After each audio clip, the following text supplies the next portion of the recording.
Bonjour. Avec Christophe, aujourd'hui, nous allons vous parler d'une approche plus humaine de la productivité. Christophe? Oui, bonjour. En effet, la productivité, c'est vraiment un sujet qui passionne les entreprises. On pourrait dire depuis l'origine. Comment est-ce que je peux produire plus de valeur avec moins de ressources?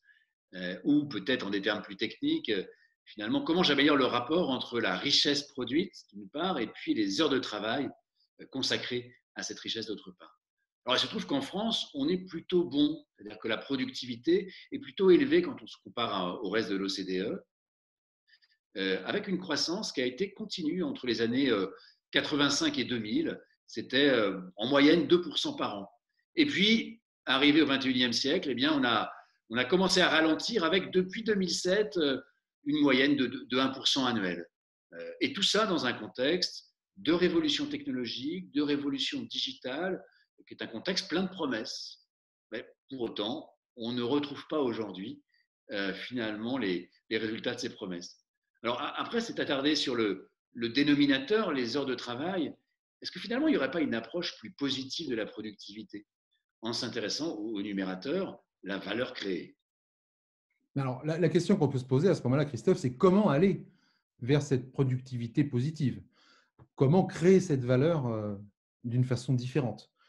Il est clair qu'il y a deux grands axes. À la fois, il y a la notion d'optimisation des processus, mais également une approche humaine dont on aimerait vous parler. Quand on regarde les résultats d'une enquête, du World Management Survey, on voit clairement que les entreprises françaises sont très performantes sur l'optimisation des processus, mais beaucoup, beaucoup moins sur les aspects humains euh, dans l'entreprise.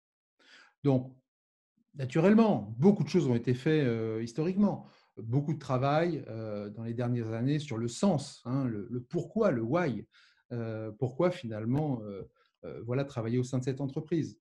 Aujourd'hui, on travaille également beaucoup sur les entreprises à mission, avec un certain nombre de leviers qui permettront de créer de la valeur, non seulement voilà, pour l'entreprise, pour les clients, mais également pour l'ensemble des parties prenantes.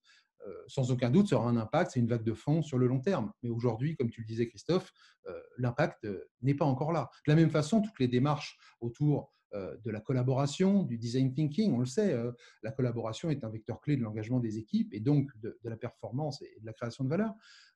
Aujourd'hui, bien sûr, on va vers des cultures plus collaboratives, plus innovantes, mais aujourd'hui, voilà, le résultat n'est pas suffisamment là. Alors, n'y aurait-il pas une potion magique, quelque chose qui pourrait réellement changer la donne de ce point de vue-là? Et cette potion magique, finalement, est-ce qu'elle est pas juste devant nos yeux et qu'on ne la voit pas, tout simplement parce qu'elle est sous le radar? euh, En fait, on aimerait revenir sur le terme de la reconnaissance avec vous. Parce que c'est vrai que la reconnaissance, quand on se réfère à cette enquête, le World Management Survey, on voit bien que la France n'est pas très douée sur le sujet, qu'elle accuse un retard par rapport aux autres pays d'Europe sur la capacité des managers à faire un retour aux collaborateurs.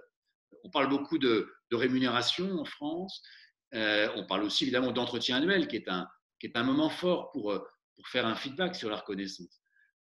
Mais finalement, ce sont des échanges ponctuels. Dans le quotidien, comment est-ce que ça se traduit?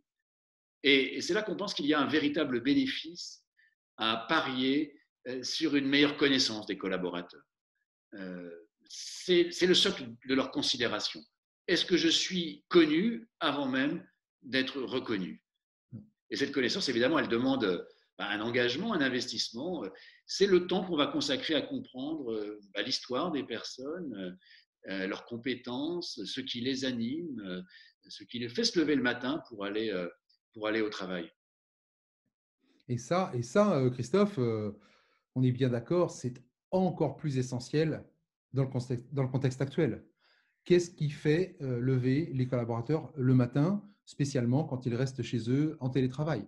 Donc, on a réellement là-dedans un enjeu majeur d'aller vers cette reconnaissance à distance pour éviter finalement la boucle d'un jour après l'autre avec un suivi en mode processus finalement des activités des collaborateurs. Les tâches sont effectuées, on valide tout ça. Donc, revenir à cette notion de reconnaissance par la connaissance nous semble essentiel aujourd'hui pour créer de la valeur et aller vers cette productivité positive, même dans le contexte, qui nous semble essentiel pour l'avenir de l'entreprise. Voilà, merci beaucoup.